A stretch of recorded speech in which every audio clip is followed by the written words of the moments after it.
நான் இங்க ராமநாதபுரம் போஸ்ட் ஆபீஸ்ல இருக்கேன், தெற்கு தொகுதி. இங்க என்ன பண்ணிருக்காங்க அப்படின்னா, போஸ்ட் ஆபீஸ்ல கிட்டத்தட்ட 3200 நியூ ஓட்டர் ஐடி வந்திருக்கு. நேத்திக்கு மட்டும் ஒரு பர்டிகுலர் போஸ்ட் விமன் கிட்ட ஒரு 180 சொச்சம் ஓட்டர் ஐடி போயிருக்கு. அவங்க ஒவ்வொரு பூத்துக்கும் போய் அங்க இருக்கிற டிஎம்கே பிஎல்ஏ ஏஜென்ட்ஸ் கிட்ட போய் பல்கா 40-50 ஓட்டர் ஐடியை கையில கொடுத்துட்டு வந்திருக்காங்க. இது எங்களுக்கு தெரிஞ்ச உடனே நாங்க இப்ப நேரடியா இந்த போஸ்ட் ஆபீஸ்ல கேட்டுட்டு இருக்கோம். அவங்களால பதில் சொல்ல முடியல. 2 விஷயம் தான் பொதுமக்களே, அதாவது டிஎம்கே இல்ல, எந்த ஒரு கட்சிக்கும் பல்கா ஓட்டர் ஐடி போய் கொடுத்துச்சுன்னா அவங்களுக்கு தெரிஞ்சவங்க அவங்க கட்சிக்கு ஓட்டு போட மாட்டாங்கன்னா இவங்க அந்த ஓட்டர் ஐடி கொடுக்கறதுக்கான வாய்ப்புகளே இல்ல. அப்ப அந்த மக்களுக்கு ஓட்டர் ஐடி வந்துச்சானும் தெரியாது.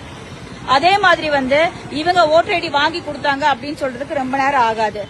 இந்த ஒரு முக்கியமான அபிஷியல் டாக்குமெண்ட், ஓட்டு போடக்கூடிய அந்த டாக்குமெண்ட போஸ்ட் ஆபீஸ் அபிஷியல்ஸ் டைரக்டா மக்களுக்கு கொடுக்காம அங்க இருக்கிற லோக்கல் டிஎம்கேவோட பிஎல்ஏ ஏஜென்ட்ஸுக்கு கொடுத்து இவங்க டிஸ்ட்ரிபியூட் பண்ணிட்டு இருக்காங்க. இது வன்மையா கண்டிக்கத்தக்கது. இது எங்களோட போஸ்ட் ஆபீஸ்ல நாங்க வெரிஃபை பண்ணி இப்ப கண்டுபிடிச்சிருக்கோம். அவங்க போஸ்ட் ஆபீஸ்ல போய் தயவு செஞ்சு வெரிஃபை பண்ணி அந்த ஷீட் எடுத்து யாரெல்லாம் கையெழுத்து போட்டிருக்காங்க அப்படின்னு பாக்கணும். ஏன்னா இங்க கிட்டத்தட்ட 40-50 பேருக்கு ஒரே ஒரு ஆள் கையெழுத்து போட்டு அதை வாங்கியிருக்காங்கன்னு கண்டுபிடிச்சதுனால இப்ப நாங்க ஒவ்வொரு ஏரியாவா போய் அதை நாங்க திருப்பி வாங்கிட்டு வந்துட்டு இருக்கோம். இதை நீங்களும் பண்ணணும். இது ரொம்ப முக்கியமான ஒரு விஷயம்.